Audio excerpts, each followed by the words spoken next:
Bem-vindos, pessoal. Bem-vindos de volta ao programa. Eu sou o seu apresentador, Danny Haifong.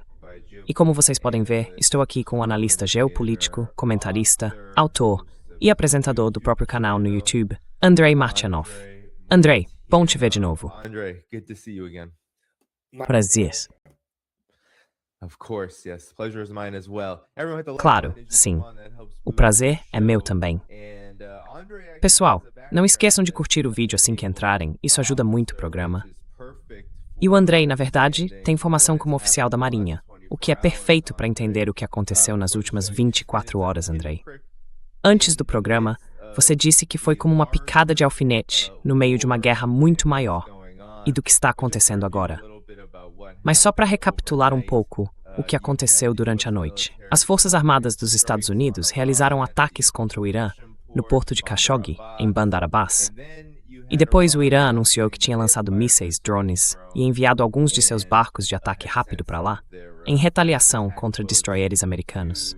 Eles afirmaram que 3 destroyers dos Estados Unidos, o USS Truxtun, o USS Mason e o USS Rafael Peralta, foram danificados e obrigados a recuar.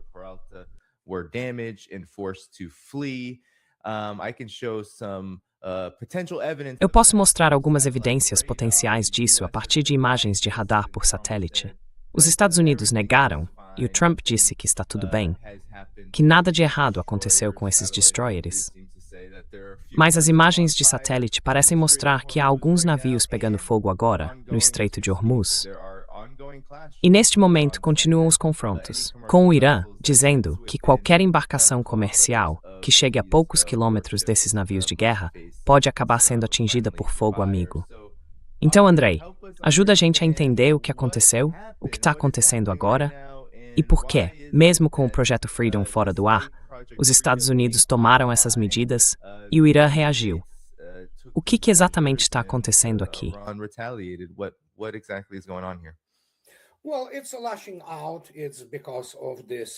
Bom, isso é um ataque de raiva. É por causa dessa fúria impotente de Trump e do Irã.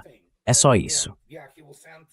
E sim, ele vai mandar 2 destroyers, porque pelo visto ele não entende muito bem o que está acontecendo. E o governo dele também não. Mas isso a gente já sabe. Primeiro, os 2 lados vão dizer que tiveram sucesso ou algo assim. No fim, temos que esperar para ver o que realmente aconteceu.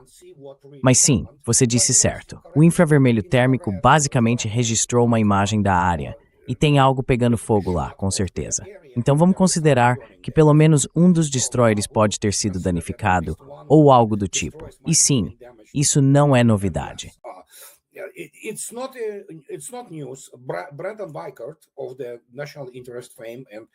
Brandon Weichert, do The National Interest, que eu conheço pessoalmente, já afirmou que a Marinha dos Estados Unidos tenta, na verdade, usar qualquer desculpa possível para não seguir ordens insanas do governo Trump. Porque basicamente é isso. Quando você entra no alcance de tiro, a partir daí o chamado modelo de salva entra em ação. E é importante entender que o Irã pode nem estar tentando atingir ninguém diretamente, mas com certeza tenta manter os navios da Marinha Americana longe das águas territoriais e da zona econômica deles. E é basicamente isso. Eles acertaram alguma coisa? Pode muito bem ser. Então, a gente talvez não saiba por um tempo. Mas sim, como você disse, é o que temos agora. E as imagens térmicas mostram algum tipo de fogo por lá. Poderia ser 1 ou 2 destroyers americanos? Pode muito bem ser.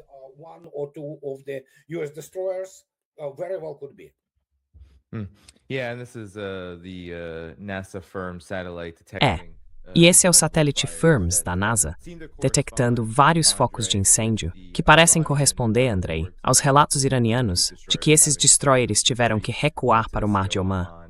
E é lá que eles estão, meio que estacionados, depois de todo aquele dano. Pois é. Mas eu fico curioso, Andrei, sobre o que isso mostra. Especialmente porque você fala muito sobre o estado do Império Americano e onde ele está agora. Talvez você possa ajudar a gente a entender o que essas chamadas batalhas, esses destroyers e tudo isso no Estreito de Hormuz dizem sobre a situação atual do Império.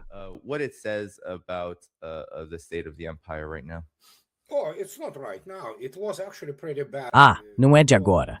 Na verdade, já faz bastante tempo que a situação está bem ruim. Não é nenhuma novidade. Eu escrevi 4 livros sobre isso. E, de novo, já estou nesse assunto há mais de 2 décadas. A questão é a seguinte.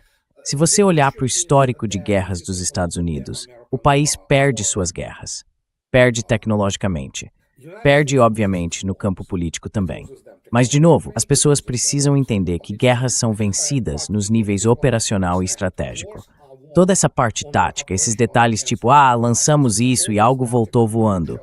Sim, é importante, sem dúvida.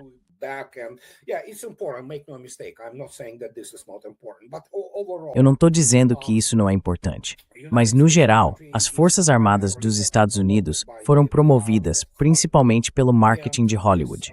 E esse momento tipo Al Bundy, sabe? Aquela história dos 4 touchdowns jogando pelo colégio Polk High, no jogo de futebol americano da escola. Aí quando eles basicamente acabaram com o exército do Saddam, que era totalmente despreparado, sem recursos, mal equipado e com soldados quase analfabetos. Meu Deus. Foi tratado como uma grande vitória, em condições ideais. Mas depois disso, claro, não dá para esquecer a podória sobre Granada. Essa foi a 2.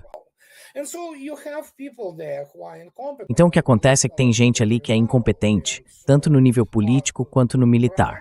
Mas os profissionais do nível operacional intermediário, tipo, sabe, aqueles generais, almirantes e o pessoal que comanda esquadrões, e claro, os oficiais que comandam os navios, como destroyers, submarinos nucleares, porta-aviões. Esses entendem o jogo. Eles sabem que não dá para sair dizendo somos uma força absoluta, porque eles não podem participar de uma troca de mísseis. Eles sabem que vão ser atingidos e que seus ativos, que valem bilhões de dólares, podem até afundar. Então isso é só discurso de relações públicas. E um dos pontos mais críticos aqui é que os Estados Unidos mentem descaradamente sobre suas baixas. Isso é óbvio.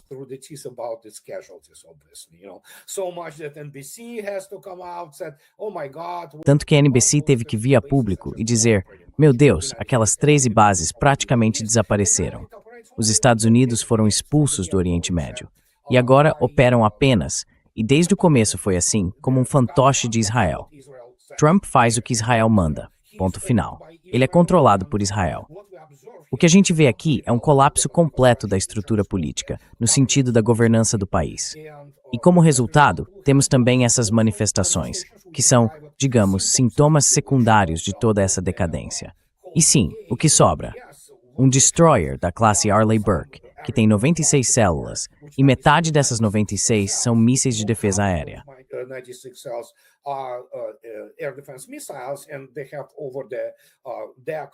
E eles têm, no convés, obviamente, os Sea Sparrow e também os Searams, mísseis, que são mísseis de defesa aérea. E tem os Telums, que são os Tomahawk, mísseis de ataque terrestre. Provavelmente já lançaram a maior parte dos Telums agora. Então, o que resta para eles é ficar por ali, esperando conseguir interceptar alguma coisa. E pelo que parece, se a gente for acreditar, de novo nessa imagem térmica, dá para considerar que alguma coisa foi atingida ali. E não estamos falando de petroleiros civis, que de vez em quando acabam sendo atingidos. Mas provavelmente temos uma situação diferente. Algo que assim não dá para explicar direito.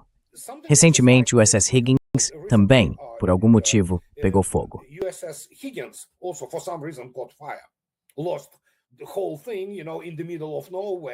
Perdeu tudo, sabe, no meio do nada.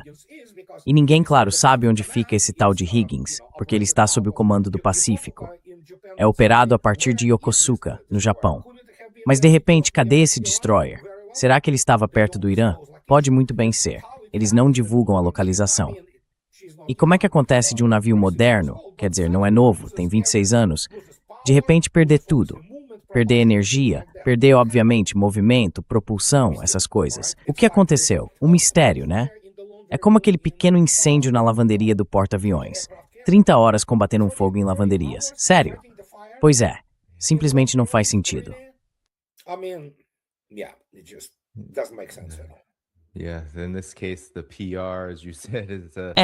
Nesse caso, o PR, como você disse, também não está funcionando tão bem quanto antes, né, André? Ajuda a gente a entender isso. A CNN chamou de frota mosquito. Você disse que os Estados Unidos perderam estrategicamente nessa guerra e que isso é uma manifestação dessa perda, essas batalhas navais que estão acontecendo agora. O que é isso exatamente? Como você entende a frota mosquito? Esses barcos pequenos e rápidos de ataque que o Irã usa como parte do seu arsenal naval. O que são? Como funcionam? E de que forma eles causam problemas para os ativos navais dos Estados Unidos na região?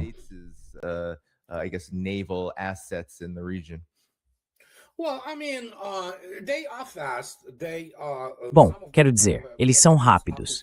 Alguns chegam a 50 nós, o que dá quase 90 km por hora. Ou basicamente uns 55 milhas por hora no padrão americano. Então sim, são rápidos e muito manobráveis, o que torna difícil acertar um deles. Ainda dá para acertar, mas o problema é que ninguém sabe o que eles carregam. Alguns têm metralhadoras de bom calibre. Outros podem levar algo parecido com um míssil guiado antitanque, o que já é suficiente para causar um impacto, por exemplo, em navios civis de transporte. Então dá para atingi-los, sim. E claro, um navio de guerra consegue enfrentá-los. Mas mesmo assim existe um termo que é usado. É um termo usado no mundo todo pelos militares.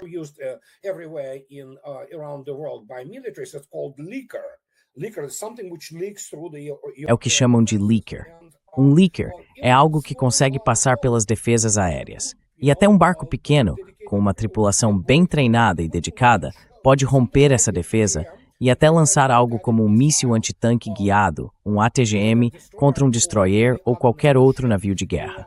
E isso pode causar algum dano, certo? Não vai afundar o navio, mas com certeza pode criar uma situação bem desagradável, que pode envolver mortes ou feridos entre o pessoal que opera esses navios. É isso que eles fazem. São ações de patrulha, de ataque e retirada, entende? Mas o que muita gente não percebe, como já foi dito e mostrado ontem à noite, é que tudo gira em torno do sistema, de como ele funciona no nível de um sistema de sistemas. Essa é a guerra.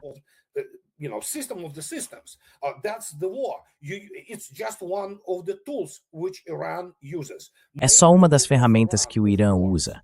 A principal ferramenta do Irã, claro, são os mísseis antinavio. Eles usaram, pelo que parece, o que foi mostrado pelo menos pelos lançamentos exibidos na TV iraniana. A gente não sabe ao certo. Não há nenhuma ligação geoespacial, nada que permita dizer onde e quando aconteceu. Mas eles usam aqueles mísseis mais lentos, subsônicos, tipo o C-802, que é baseado num projeto chinês. E esse, por sua vez, veio de um antigo projeto soviético, o P-15. Só que esses são mísseis leves. Os P-15 eram bem mais pesados. Mesmo assim, eles podem causar danos, claro. Não vão afundar um navio, a menos que provoquem um incêndio tão grande que fique fora de controle. Aí, o navio basicamente se perde. E mesmo assim, talvez ainda consiga ficar à tona. Mas tudo isso tem a ver com o que se chama de modelo de salva.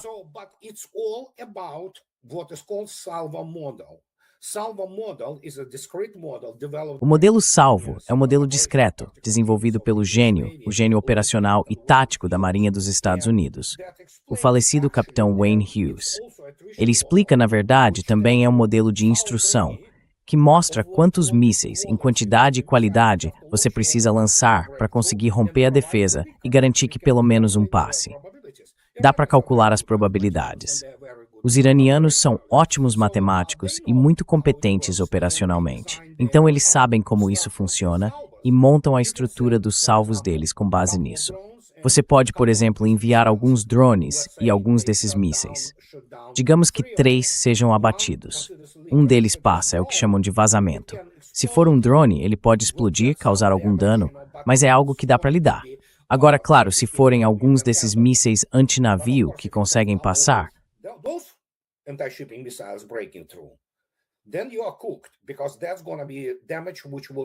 aí você está em apuros, porque esse tipo de dano vai exigir o esforço da maior parte da tripulação. E você basicamente fica fora de ação, se quiser chamar assim, ou fora de qualquer tipo de operação no campo. Então tudo depende. Tem muitos fatores envolvidos, o treinamento das equipes, por exemplo, e também o que a gente chama de probabilidades de funcionamento correto dos meios técnicos, como o radar e outros sistemas de detecção. E claro, o desenvolvimento das soluções de disparo contra tudo que estiver vindo. Então, temos que esperar para ver o que realmente aconteceu. Mas dependendo do tamanho do ataque, e levando em conta, digamos assim, a defesa aérea americana, que não se mostrou muito eficiente depois do que foi visto da Ucrânia até, enfim, o Oriente Médio.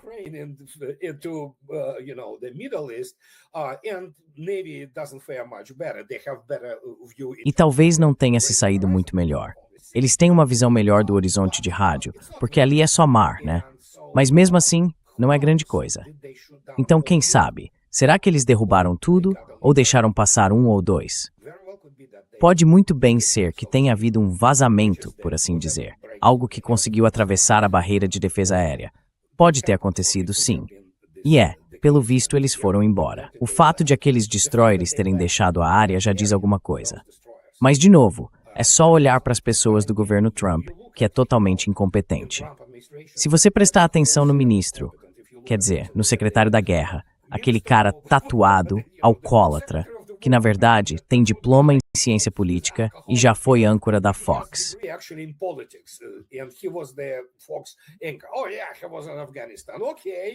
Ah, sim, ele esteve no Afeganistão. Certo, ele passou pelo ROTC, seja lá o que ensinam lá, que é... Bom, se você olhar para isso, meu Deus, você tem o Sr. Kane, chefe do Estado-Maior Conjunto. Ele é piloto, certo? E os pilotos americanos, eles realmente não têm domínio sobre operações combinadas de verdade. Muito menos sobre, enfim. Então é isso que acontece. E nós temos, como eu já disse, que esperar para ver. A gente conhece a estrutura. Mas como eu também já falei, se você me pedisse para ser uma Cassandra, eu diria que a probabilidade de eles atingirem pelo menos um destroyer é relativamente alta. Provavelmente algo em torno de 70% a 75%. Relatively high, it's about probably 70-75% of that. Andre, Donald Trump has said É. that none of this E André, constitutes o Donald a Trump disse que nada disso restarting significa of uma the retomada da war, guerra, that the que o cessar-fogo ceasefire continua is still very valendo, much in place, e que o Irã é melhor that aceitar o the acordo, deal or ou as the coisas vão deal piorar is muito for para Iran. eles. O Irã não está falando nem agindo de um jeito que me faça acreditar que está levando essas ameaças a sério. Quer dizer, o Irã afirmou claramente que o cessar-fogo já foi rompido há muito tempo. Mas talvez você possa ajudar a gente a entender também. Os Emirados Unidos at Smiths mobilisam para Strassen of Cor. Is it going forwards? There are ongoing still you could say clashes, but Iran is firing at the UAE. Pode-se chamar de confrontos, mas o Irã está atirando contra os Emirados Árabes Unidos. Os Emirados dizem que as defesas aéreas foram ativadas perto do aeroporto de Dubai. Há uma coluna de fumaça por causa dos ataques com mísseis e drones, que não são muitos, mas o Irã parece estar mandando mais um recado do que tentando escalar o conflito ao máximo. Mas talvez você possa nos ajudar a entender por que, neste momento, os Emirados Árabes estão tão expostos, bem na linha de frente dessa guerra. Como isso faz sentido, especialmente do ponto de vista estratégico dos Estados Unidos, em relação a esse conflito? Eu queria saber a sua opinião sobre isso. I'm curious on your thoughts on this. Bom, quer dizer, você precisa entender. Na verdade, a informação mais recente que eu conferi antes de vir para cá é que o Egito mandou seus Rafales, seja lá qual for o propósito, também para participar. Os árabes não gostam dos xiitas. O mundo árabe sunita, e especialmente os governos deles, são totalmente corruptos. Basicamente, estão sempre fazendo acordos com Israel e com os Estados Unidos. Não se esqueça do petrodólar e de onde está esse dinheiro. Não estou falando do Egito. O Egito é outra história, quero dizer. Mas o ponto é que eles são essencialmente controlados. Sinceramente, a única coisa em que eles são bons é em criar aquelas cidades de fachada, tipo esse shopping de plástico chamado Dubai. Sabe? Sem história, sem cultura, sem nada.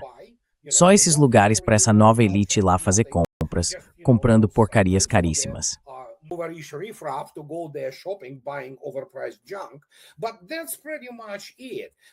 Mas é basicamente isso. É a única coisa que eles fazem. E, de novo, não se esqueça, eles não sabem trabalhar no Oriente Médio. Quero dizer, essas elites. Se você olhar para os Emirados Árabes Unidos, para o Catar, ou qualquer outro lugar, é trabalho escravo. Eles usam mão de obra escrava de Bangladesh, da Índia, do Paquistão, e por aí vai. Então, sim, essas pessoas são literalmente escravizadas. Elas constroem toda essa infraestrutura que depois é vendida para imbecis na Europa e nos Estados Unidos. Gente com dinheiro, que vai para lá só para fazer pose, para mostrar virtude e ostentar riqueza. É só isso. Não tem nada por trás disso. E mesmo quando se fala em extração e desenvolvimento, ou o que quer que seja em termos de gás e petróleo, eles produzem um pouco, como o Catar, por exemplo. Acho que é o caso, posso estar enganado.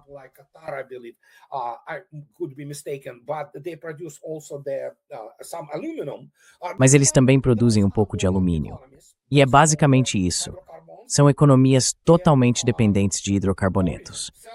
E turismo, vendendo essa imagem idiota para, de novo, como eu já disse, pessoas muito incultas e muito primitivas que ficaram ricas com ações, opções, seja lá o que for. Então é isso. E agora eles estão entendendo. É só ver o que aconteceu com Dubai. O Wall Street Journal noticiou ontem que a taxa de ocupação dos hotéis em Dubai está em torno de 10%. É uma catástrofe. Então, é claro que eles estão irritados. E obviamente estão brincando com o papai, que são os Estados Unidos, porque os Estados Unidos controlam o dinheiro deles. Parte desse dinheiro está em Londres, o resto está nos Estados Unidos e é lá que eles o administram.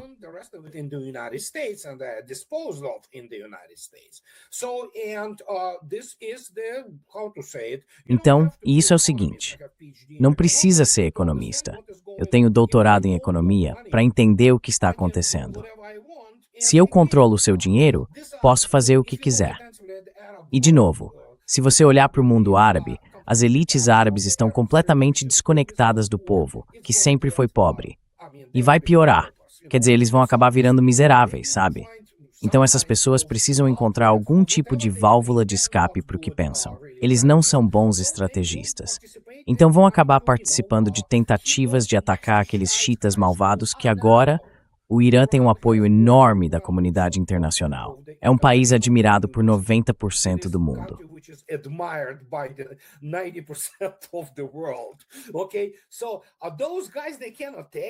Esses caras aí, eles não aguentam. A única coisa que conseguem vender é, de novo, umas porcarias caríssimas feitas na China, que chamam de Louis Vuitton. Então você entende do que eu tô falando. Vendem aquelas Lamborghinis, que nem dá para dirigir em condições normais de qualquer jeito. É só isso que eles têm. Não tem nada por trás, só isso mesmo. E no fim das contas, quando você olha o que está acontecendo em Dubai, com a indústria do turismo que está morta, é claro que eles estão irritados, é claro que estão frustrados. Então, vão tentar quebrar o que acham que é esse bloqueio. Mas você precisa entender, os exércitos árabes são patéticos, sempre foram.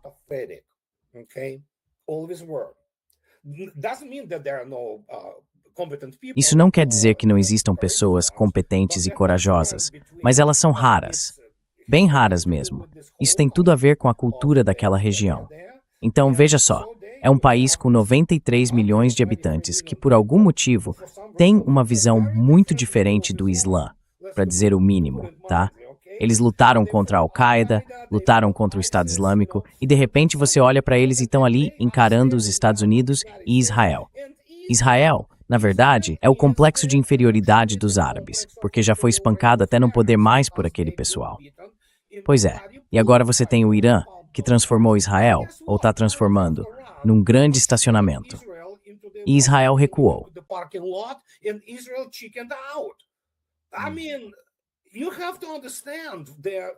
Quer dizer, você precisa entender o impacto moral, social e cultural disso. Então eles dizem, tá bom, a gente tem sido constantemente espancado e humilhado por esse pessoal. E de repente aparecem esses caras enfrentando de frente os Estados Unidos e Israel. E aí eles acabam conquistando basicamente a simpatia do mundo inteiro. Isso deve doer, cara. Quer dizer, especialmente numa cultura que gira em torno de mostrar status, ostentar riqueza, posição. É disso que o Oriente Médio se trata, certo? Exagero, figuras de linguagem, esse tipo de coisa. Mas esses caras, sem nada disso, simplesmente vão lá e fazem. E todo mundo fica tipo, meu Deus.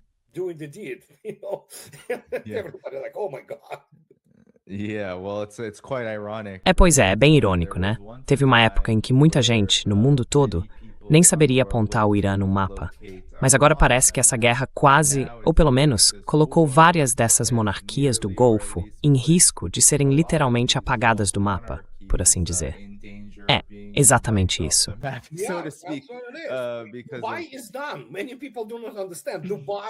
Dubai acabou. Muita gente não entende isso.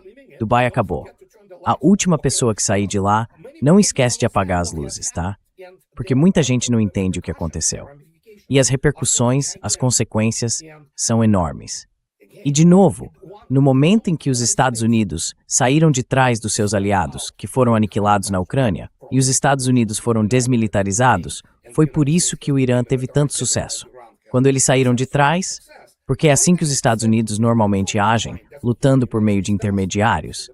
Acabou. O Irã chamou o jogo diretamente e pronto. Agora temos o quê? 13 bases no ar que você não pode. É uma bomba.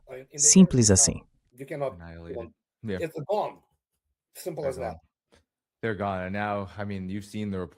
Eles se foram.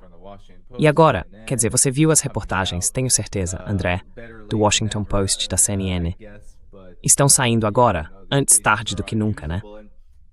Mas não, essas bases estão inutilizáveis. E só para ter uma noção do que você está falando também, André, porque eu até separei umas fontes sobre esse ponto específico para mostrar bem a contradição entre a arrogância e a realidade aqui. Olha só, os Estados Unidos afirmam que estão impedindo 70 petroleiros iranianos. E assim, se gabar disso é bem curioso, porque tentar impedir um país de comercializar seu próprio petróleo de exportação é considerado um crime de guerra. Mas mesmo assim, as forças americanas estão bloqueando 70 navios-tanque de entrar ou sair dos portos iranianos.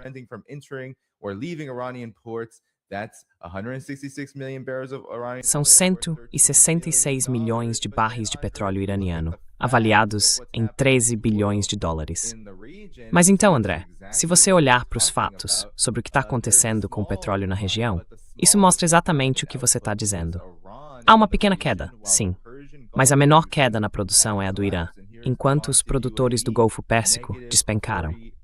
E olha aqui os Emirados Árabes Unidos, com menos 40%. Aqui estão os gráficos, os resultados de 2026, a média de barris por dia, e dá para ver claramente a linha despencando desde o início da guerra, ali pelo terceiro mês. Já o Irã está numa situação diferente. Caiu um pouco, mas ainda está bem acima da média dos últimos 5 anos. Então isso também deve doer, para ser sincero, porque, claro.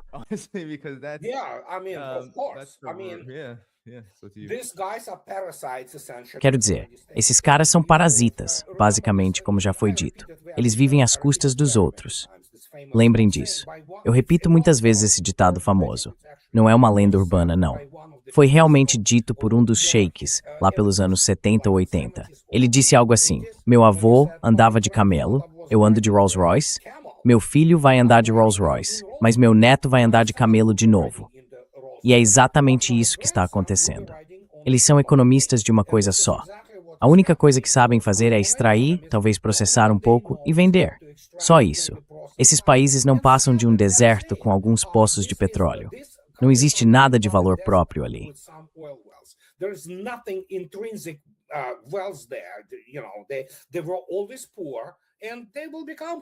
Eles sempre foram pobres e vão voltar a ser pobres, porque sim, o Irã controla a situação deles e não vai abrir mão disso.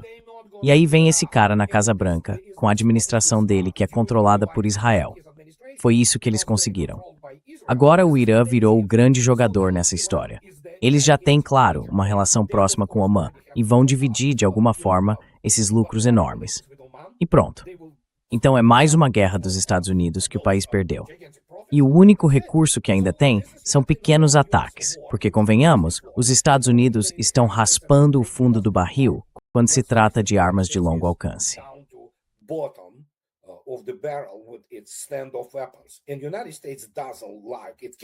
Os Estados Unidos não gostam e nem conseguem travar uma guerra continental de verdade, que exigiria, por exemplo, uma grande operação terrestre. Os Estados Unidos não têm experiência, nem capacidade para isso. Não, eu não estou falando daquela escaramuça que foi a Guerra do Golfo. Aquilo foi uma guerra fora da curva.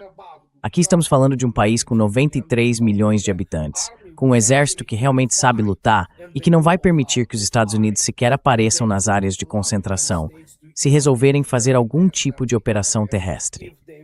Quer dizer, será que os Estados Unidos vão mesmo mandar aqueles 50 mil soldados azarados, rapazes e moças, para morrer por nada?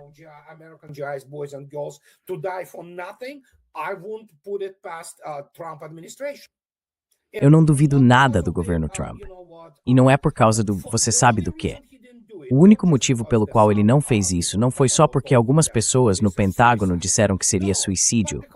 Não, é porque claramente ele tem medo. Não existe moralidade ali. As máscaras caíram, a gente já sabe quem são essas pessoas. São sociopatas e criminosos de guerra. Mas ele tem medo porque, obviamente, isso vai funcionar.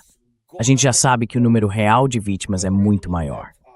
Isso é sugerido e até dito abertamente, por exemplo, como você mencionou, pela CNN e pela NBC. Então, quando até caças F-5 iranianos estão bombardeando o Irã,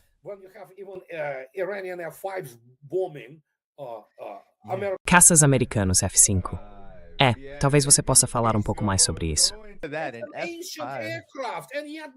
é uma aeronave antiga e, mesmo assim, eles ainda estão voando e bombardeando uma das bases sem parar. Então isso já diz tudo o que você precisa saber. Mas, de novo, o que eu posso dizer? Eles vão esconder as perdas reais, porque os Estados Unidos são, acima de tudo, bons em guerras de relações públicas. Quando se trata de guerras de verdade, convenhamos, como eu já disse antes, é só olhar o histórico militar. E, mais uma vez, é importante entender que o Ocidente Unido apostou tudo, apostou a própria casa, na derrota da Rússia. E a gente sabe como isso acabou dando muito errado, para dizer o mínimo. A Europa está acabada. Por causa disso, os Estados Unidos, na prática, foram tirados de qualquer participação ativa na operação militar especial, porque simplesmente ficaram sem equipamento.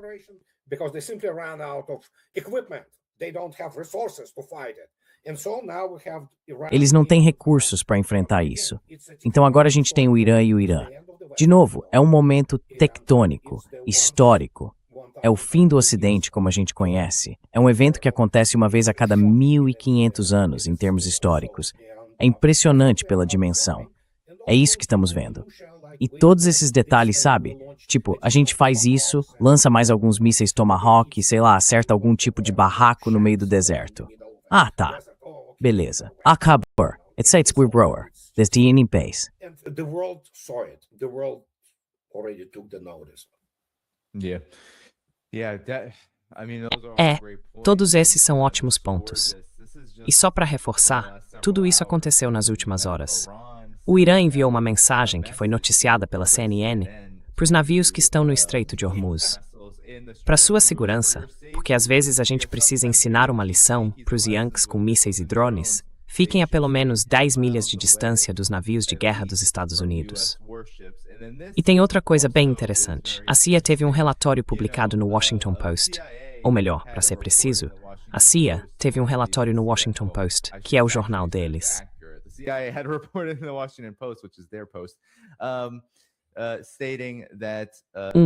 Dizendo que o Irã estava com cerca de 70% da capacidade de mísseis e drones. Aí o Abbas Araghchi respondeu: "Não, isso está errado. Não estamos em 75%, estamos em 120% da nossa capacidade militar." Basicamente reforçando que eles não perderam nada, talvez até tenham ganhado. Então, sabe, parece que o que você está dizendo, Andrei, é que a gente vai encarar isso mesmo. Parece que, quando os Estados Unidos perdem guerras, eles não saem completamente delas, mas mudam a forma de agir. E você está dizendo que é mais provável a gente ver pequenas ações pontuais, só para salvar as aparências.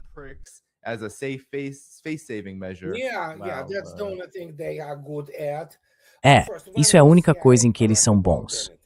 Primeiro, quando é que a CIA acertou em alguma coisa? Basicamente, a CIA de hoje não passa de uma extensão do Mossad, e eles nunca foram bons, para começo de conversa. Sabe, teve umas coisas, é melhor eu nem entrar nesse assunto. Primeiro, eu não trabalho para a CIA, mas vi as avaliações deles sobre a Rússia. Esses caras não sabem de nada.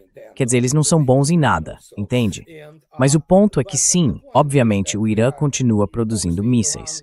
Eles têm aquelas instalações subterrâneas que, pelo que eu sei, nunca ficaram paradas. Então continuam reproduzindo. E o que eu posso dizer? Quer dizer, os Estados Unidos vão continuar nisso por um motivo simples, porque precisam salvar as aparências. Mas quanto mais fazem isso, é aí que eles não entendem.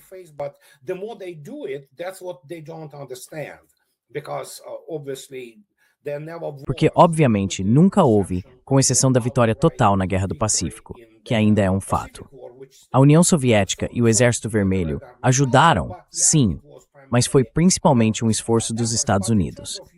Agora, em relação à Europa, eles simplesmente esqueceram de mencionar o Exército Vermelho, que basicamente derrotou a Wehrmacht e as forças do eixo no continente. Mas é isso. Quando você tem uma história militar essencialmente mitificada, inventada, o que dá para esperar? Não dá para levar a sério.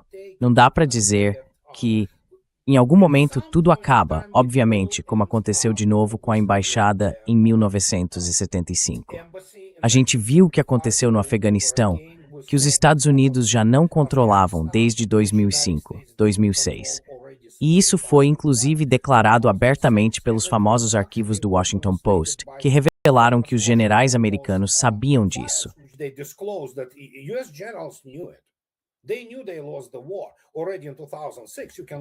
Eles já sabiam que tinham perdido a guerra lá em 2006. Dá para conferir, tá tudo online. É só procurar e ler aquelas, mensagens. Então é a mesma coisa aqui. E o Brandon Weichert também disse na conversa de ontem que sim, os comandantes da Marinha dos Estados Unidos basicamente estão tentando ignorar as ordens do Trump, porque são profissionais militares. Eles entendem qual é o perigo real e o que podem ou não podem fazer. Por isso, não querem colocar o pessoal e os navios em risco por causa de Israel. Nem todos eles são sionistas cristãos. Ainda tem muita gente normal entre eles que entende que não quer, morrer pelo Netanyahu e pela turma dele, que ele chama de criminosos de guerra. Então é isso. É um desastre completo para os Estados Unidos. E o que eu posso dizer? Como eu já falei, não tem mais volta. As already stated, there's no coming back from it. The conscientious objector lines I've heard are Sim, as linhas de objeção de consciência que eu ouvi estão agitadas por causa de tudo isso. E sim, houve aqueles relatos no começo da guerra, Andra. Tenho certeza de que você lembra. De generais ou comandantes militares dizendo para os seus subordinados que essa era uma guerra do Armagedon, pela ressurreição de Jesus Cristo, na cabeça deles. Muita gente das forças americanas, nos níveis mais baixos, ligava para essas linhas perguntando: o que diabos eles estão falando?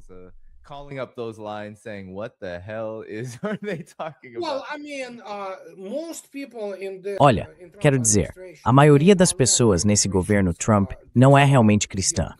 Esse cara idiota, como é o nome dele, Pete Hapsen, ele não é cristão.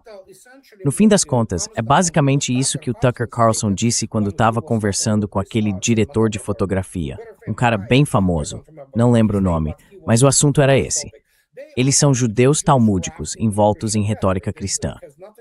Isso não tem nada a ver com o cristianismo em sua forma original. E eles são hereges. Quando você olha para eles, é basicamente um culto da morte. É isso que eles são.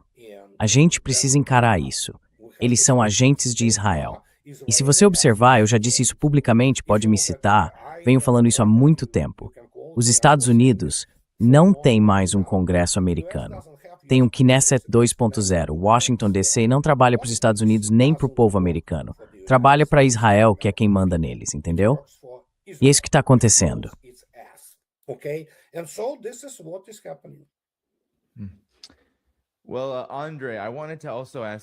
Bom, Andra, eu também queria te perguntar sobre a situação na Ucrânia.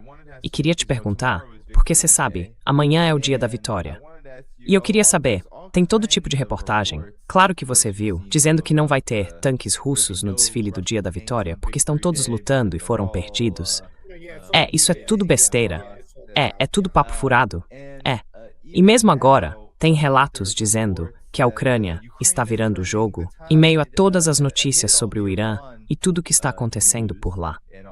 A Ucrânia está virando o jogo agora, segundo, claro, o Instituto para o Estudo da Guerra. Mas o que está realmente acontecendo aqui? O que é essa confusão toda em torno do dia da vitória? E por que existe essa narrativa, apesar do que parece ser o desinteresse relativo do governo Trump nessa guerra, pelo menos no nível de qualquer envolvimento diplomático?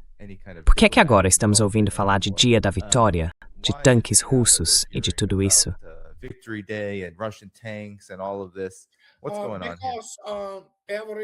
O que está acontecendo aqui? Porque o jornalista médio do Ocidente é um prostituto. Não tem honra, não tem integridade. Você pode ler a definição da imprensa ocidental feita pelo Hunter Thompson no livro Medo e Delírio em Las Vegas. Mas eu não vou citar aquilo aqui. Você pode procurar depois. É disso que eu estou falando. Eles são uma máquina de propaganda. E quando você olha para o Instituto de Estudos da Guerra, nenhum deles, nem mesmo os membros do Conselho, como o General Kane, tem a menor noção do que é uma guerra de verdade. No geral, os generais americanos não entendem de guerra, porque primeiro eles perdem todas, o tempo todo. E segundo, não fazem ideia do que são operações combinadas em larga escala num continente.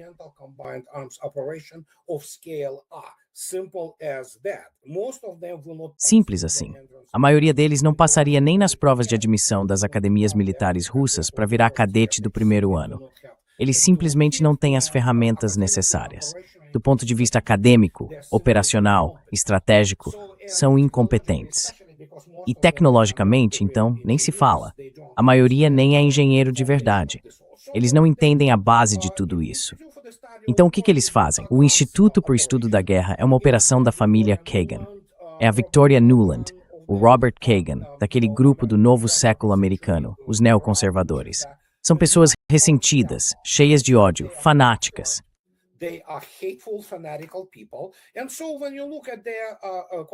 Então, quando você olha para as qualificações deles, ou para qualquer entendimento que tenham sobre guerra, dá para ver que eles não fazem ideia do que estão falando. O que eles fazem é simplesmente beber aquele Kool-Aid que vem de Kiev e repetir a propaganda. Nenhum deles tem preparo para entender o que realmente está acontecendo. Como eu já disse, o Pentágono, no geral, não entende nada sobre guerra continental, nem sobre operações de armas combinadas em grande escala. Então o que fazem? Inventam propaganda. Enquanto isso, a Rússia avança, continua avançando todos os dias. E por isso não há necessidade de usar tanques ou outros equipamentos, porque sem dúvida nenhuma existe o risco real de um ataque com drones ucranianos.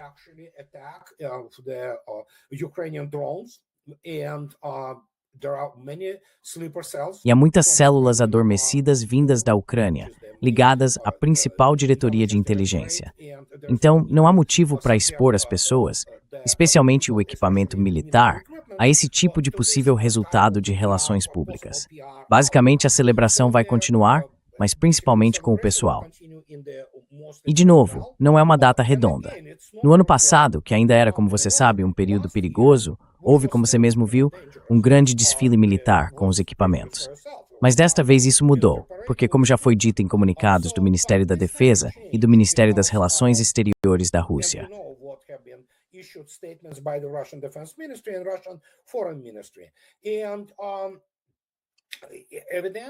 E evidentemente a cobertura diplomática deles, por assim dizer, do que está por vir, começou por volta do dia 15 de abril, quando o Ministério da Defesa da Rússia publicou a lista daquelas chamadas oficinas e fábricas que produzem drones para a Ucrânia, localizadas na Itália, na Dinamarca, na Alemanha e por aí vai.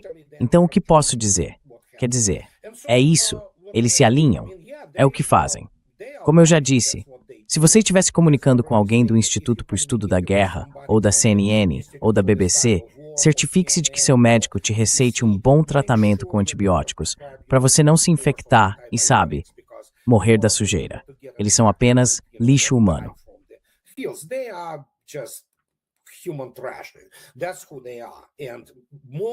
É isso que eles são. E a maioria deles é, por exemplo, o Instituto para o Estudo da Guerra, que é o braço de propaganda da CIA, da família Kagan e dos neoconservadores. A maioria deles são criminosos de guerra. Quer dizer, os generais americanos em geral são criminosos de guerra, porque o que eles sabem fazer bem é matar civis. É a única coisa em que são bons. Então, quando você olha o que está acontecendo, sim, o Argentina é um veículo patético, controlado por árabes. eu posso comprar qualquer um deles se eu oferecer um preço mais alto. Entende? São todos prostitutas. Então, nesse caso, tanto faz o que eles escrevem, quem liga para isso, né? Mas a realidade no terreno é muito simples. But reality on the ground is very simple. If you look attentively at the, especially tallies. Se você olhar, especialmente para os números diários, a gente está falando de mais ou menos 2,5 milhões de mortos em combate do lado ucraniano. Então, no total, estamos vendo algo entre 5,5, talvez 6,5 milhões de baixas do lado da Ucrânia. E o que acontece é que a maioria dos formados em West Point e no US Army War College não tem ferramentas para entender isso. Eles simplesmente não compreendem. Os Estados Unidos são extremamente sensíveis às próprias perdas. Extremamente sensíveis. Por isso, eles não entendem essa guerra. Não conseguem entender porque o sistema Patriot Pac-3 é motivo de riso para os russos. E, de novo, posso citar o vice-comandante das Forças Aeroespaciais da Rússia, citação direta, palavra por palavra. O Pac-3 não consegue se defender. Esquece de defender qualquer outra coisa. E você mesmo viu o que o Irã fez também. Sabe, quando você olha para isso, eles cresceram com essa coisa de Hollywood, com esses contos de fadas, que foram escritos para eles pelos generais derrotados da Wehrmacht alemã. Gente como Manstein, Hauser, Manteuffel, que diziam, sim, os Estados Unidos libertaram, mas esqueciam de mencionar que os soviéticos foram os que realmente destruíram 85% das forças do eixo. Então é esse tipo de gente, esse é o corpo de oficiais dos Estados Unidos. E a maioria deles nem vem das academias militares americanas, que aliás, academicamente não chegam nem perto das academias russas de verdade. Eles passam por esses programas ORTC e escolas de formação de oficiais, onde não recebem uma base acadêmica sólida. Aí ganham a patente. Olha o Sr. Haifong, por exemplo. E aí adivinha?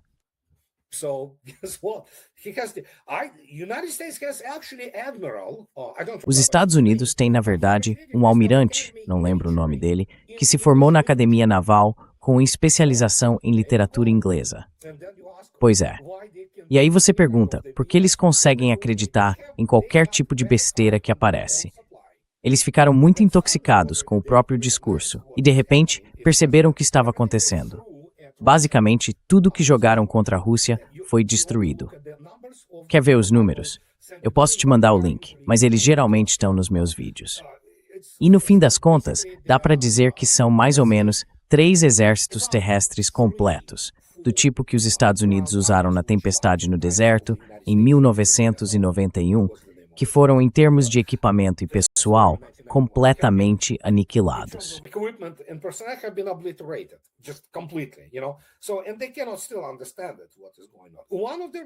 E eles ainda não conseguem entender o que está acontecendo.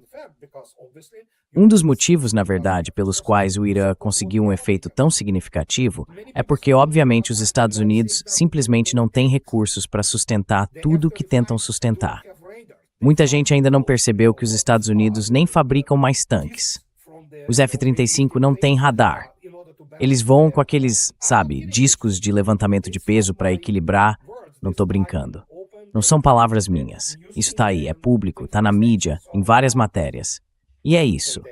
Então o que sobra? Eles vão reescrever a história. O general Patton derrotou aqueles... Enfim, é claro. É isso que eles pensam.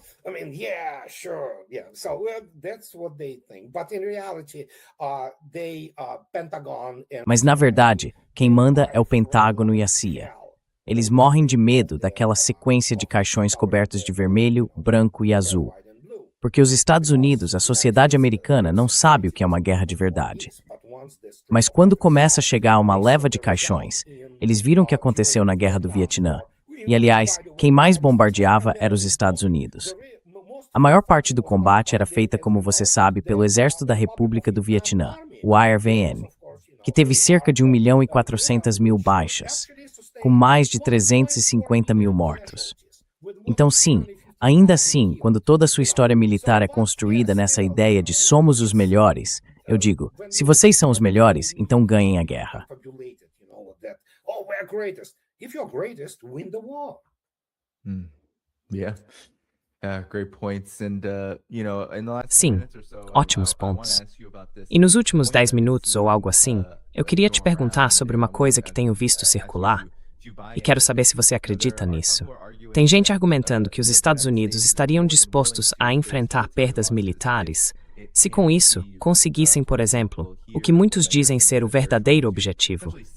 Basicamente, tomar o controle dos oleodutos e gasodutos, das rotas marítimas, das rotas de comércio e tudo mais, desde o que acontece ali na Ásia Ocidental, no Golfo Pérsico, no Estreito de Hormuz, até a Venezuela. E agora até citam a Ucrânia, e claro, a OTAN por trás disso, os Estados Unidos e a OTAN, atingindo as refinarias de petróleo da Rússia. Então esse objetivo mais amplo, de tentar isolar a China e a Rússia, e de fato o resto do mundo, da capacidade da Rússia de obter e comercializar energia de forma independente. Isso seria suficiente para os Estados Unidos dizerem que, pelo menos, ganharam alguma coisa. Você acredita nisso? Não. Do you buy this? Because It's all crap. I mean, first, the United States doesn't have resources. Isso é tudo besteira. Quer dizer, primeiro, os Estados Unidos não têm recursos, não têm vontade política, nem experiência. A única experiência real que tem vem da Segunda Guerra Mundial. Eisenhower, que foi o último grande estrategista americano, acabou com a guerra na Coreia. Ele fez o que prometeu fazer. Ele encerrou a guerra e já naquela época sabia o que estava acontecendo. Não, é tudo besteira. Os Estados Unidos não têm recursos. Vamos encarar, militarmente, é um tigre de papel. A única coisa em que os Estados Unidos realmente se destacam é por terem o segundo maior arsenal nuclear. E mesmo isso está ficando obsoleto. É uma força militar herdada, construída em torno de ideias que já não servem mais. Por exemplo, uma marinha centrada em porta-aviões. E se você olhar, desculpe, o que é de fato o dissuasor nuclear terrestre deles é o Minuteman III. Foi modernizado, claro, modificado, mas ainda assim, são mísseis da década de 60.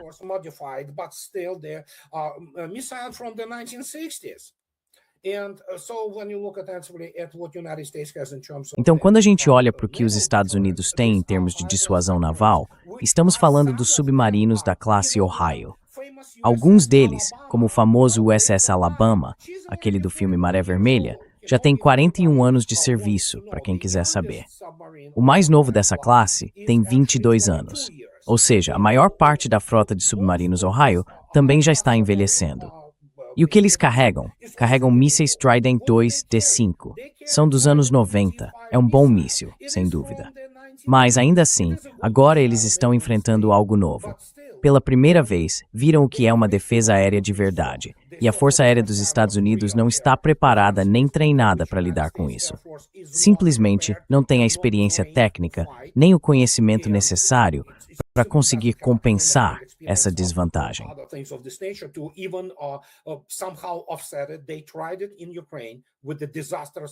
Eles tentaram fazer isso na Ucrânia e o resultado foi desastroso para eles. Claro que nunca vão admitir isso nos Estados Unidos. Tudo vai ser encoberto, porque tem medo, porque é tudo questão de imagem, é tudo marketing. Agora já era, né? Então, o que eu posso dizer? É triste, eu sei, mas os Estados Unidos não conseguem lidar com as próprias baixas. Não estão preparados para isso. E para quem quiser saber, já em 2023, e não se enganem, ainda existem pessoas competentes no exército americano, por exemplo, nas Forças Armadas dos Estados Unidos. Na principal publicação do US Army War College, que se chama Parameters, uma revista muito conhecida, que eu leio de vez em quando, não sempre, mas de vez em quando, o pessoal do TRADOC, o Comando de Treinamento e Doutrina, que aliás já foi transformado em outra coisa.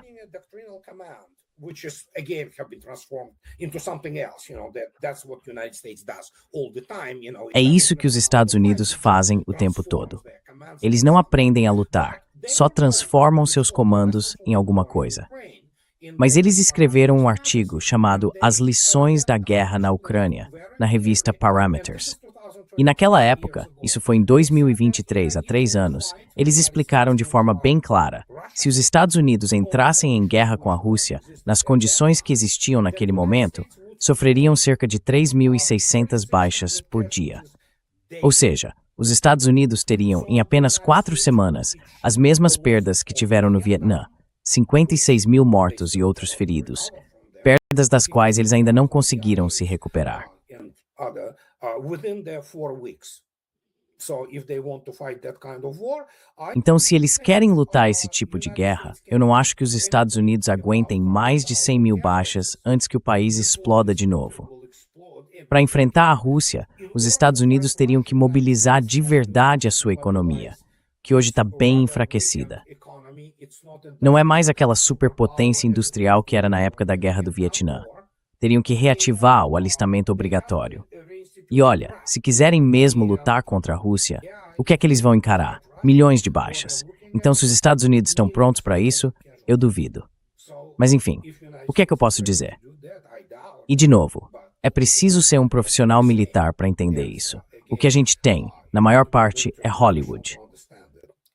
most of what we have is Hollywood. Yeah.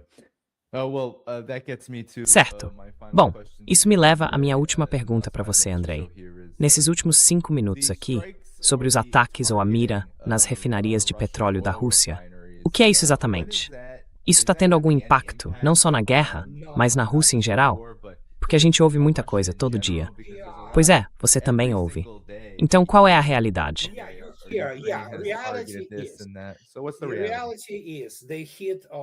A verdade é que eles atingiram os depósitos de 2 países no porto de Tuapse. A refinaria eles nunca chegaram a danificar. E de novo, veja bem, isso é ciência militar.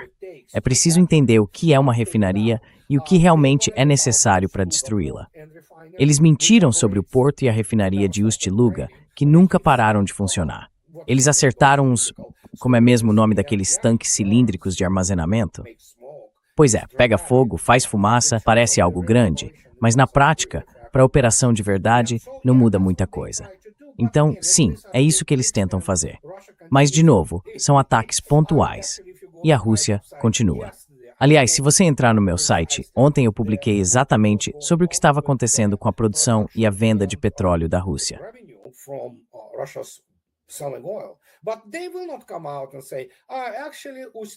Mas eles não vão aparecer e dizer, na verdade, o porto de Ust-Luga está operando normalmente. Claro que não vão. Eles vão dizer, sim, acertamos isso aqui, sabe? Eles tentam. E talvez, em algum momento, consigam mesmo. Mas para fazer qualquer coisa, mesmo que você mire, digamos, numa refinaria, não nas instalações portuárias, mas na refinaria que faz o carregamento, você precisaria de uma operação aérea enorme. Seriam, sei lá, pelo menos umas 100 Tomahawks e depois ainda teria que finalizar com JDAMs. Aí sim, talvez você causasse algum dano e levaria mais ou menos 1 ano para restaurar tudo. Mas, de novo, não dá para explicar isso para quem realmente entende, como o Major General Robert Latif. Major General Robert Latif, DARPA, 20 years, PhD in physics. DARPA, 20 anos, doutorado em física, nada menos que isso. No livro maravilhoso dele, O Futuro da Guerra, ele diz o seguinte: tudo o que o público e os políticos dos Estados Unidos sabem sobre guerra vem basicamente da indústria do entretenimento. Não dá para explicar para um idiota que um único drone, que ainda acende você pega o petróleo bruto, joga algum tipo de evento térmico ali e pronto, ele acende. Eles não fazem ideia do que estão falando. São incompetentes, amadores, que fazem principalmente aquilo em que os Estados Unidos sempre foram bons: propaganda, relações públicas e só. Então, o que eu quero dizer é que estamos falando de lidar com situações internacionais e com o equilíbrio de poder.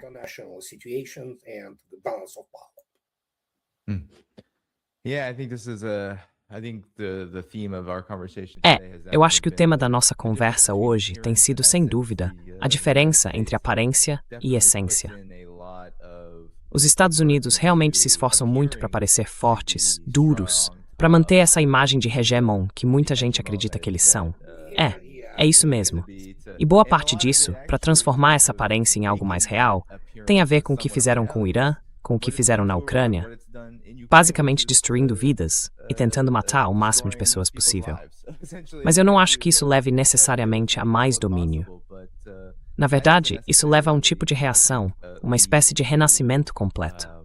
More dominance that leads to some kind of empire revival. We're not seeing that. I don't think we're seeing that. But A gente não está vendo isso. Eu acho que não estamos vendo isso. Mas, Andrei, alguma palavra final para o público, já que estamos encerrando aqui? Não, acho que a gente basicamente falou de quase tudo, né? E de novo, ciência militar é algo difícil. É realmente muito sério, muito difícil. Você precisa entender bastante de teoria das probabilidades num nível bem diferente daquele que ensinam na escola, sabe? E nem estamos entrando em coisas como tensores e outros conceitos assim, que são estudados de verdade nas academias militares. E a história, sim. Antes de tirar qualquer conclusão, é preciso olhar para a história como ela realmente é, o que não é fácil no mundo ocidental. Mas ainda existem maneiras.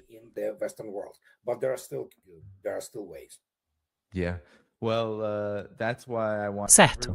Bom, é por isso que eu quero que todo mundo mesmo, ao sair do programa hoje, confira a descrição do vídeo. Lá você encontra tanto o canal do Andrei no YouTube, quanto o blog dele. Então dá uma olhada, porque isso vai te ajudar a entender muito melhor a situação.